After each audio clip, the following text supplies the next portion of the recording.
નમસ્કાર દર્શક મિત્રો, આપ નિહાળી રહ્યા છો N24 ગુજરાતી। તો નજર કરીશું આજના મહત્વના સમાચાર પર। વડોદરાના પાદરાના દણોલી ગામના મહિલા સરપંચ રેણુકાબેન પઢિયાર સસ્પેન્ડ। વડોદરા જિલ્લા વિકાસ અધિકારી મમતા હિરપરાએ એક મહત્વનો હુકમ કરીને પાદરા તાલુકાના દણોલી ગ્રામ પંચાયતના સરપંચ રેણુકાબેન જયેશભાઈ પઢિયારને તેમના હોદ્દા પરથી તત્કાલ અસરથી મોકૂફ કરે છે। સરપંચ વિરુદ્ધ વડુ પોલીસ સ્ટેશનમાં ભારતીય નાગરિક સુરક્ષા સંહિતાની વિવિધ ગંભીર કલમો હેઠળ ફોજદારી ગુનો નોંધાયો હતો। આ ગુનાના કામે તેમની ધરપકડ કરવામાં આવી હતી અને 24 ફેબ્રુઆરીથી 2 માર્ચ 2026 સુધી તેઓ વડોદરા મધ્યસ્થ જેલમાં જ્યુડિશિયલ કસ્ટડીમાં રહ્યા હતા।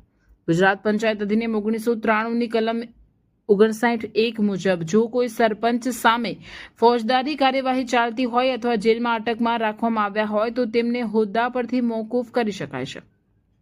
સરપંચ અને તેમના વકીલે રજૂઆત કરી હતી કે આ ફરિયાદ રાજકીય દાવતના કારણે કરવામાં આવે છે અને તેમાં કોઈ નૈતિક અધપતનનો કિસ્સો બનતો નથી। જો કે ડીડીઓએ તમામ પાસાઓને કોર્ટના અગાઉના ચુકાદાઓને ધ્યાને રાખી આ નિર્ણય લીધો છે। જ્યાં સુધી કોર્ટ દ્વારા આ કેસનો આખરી નિકાલ ન આવે અથવા પંચાયતની મુદ્દત પૂર્ણ ન થાય, જે વહેલું હોય ત્યાં સુધી તેમને સરપંચ પદેથી દૂર રાખવામાં આવશે। આ હુકમ સામે 30 દિવસમાં વિકાસ કમિશનર ગાંધીનગર સમક્ષ અપીલ કરવાની તક આપવામાં આવે છે। 1. દણોલી ગ્રામ પંચાયતના સરપંચ રેણુકાબેન પઢિયાર સસ્પેન્ડ। 48 કલાકથી વધુ જેલવાસ ભોગવનાર મહિલા સરપંચ સામે વડોદરા ડીડીઓની કડક કાર્યવાહી।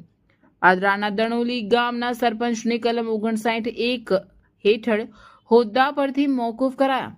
પોલીસ કેસમાં સંડોવાયેલા દણોલીના સરપંચને સસ્પેન્ડ કરવાનો વડોદરા જિલ્લા પંચાયતનો આદેશ।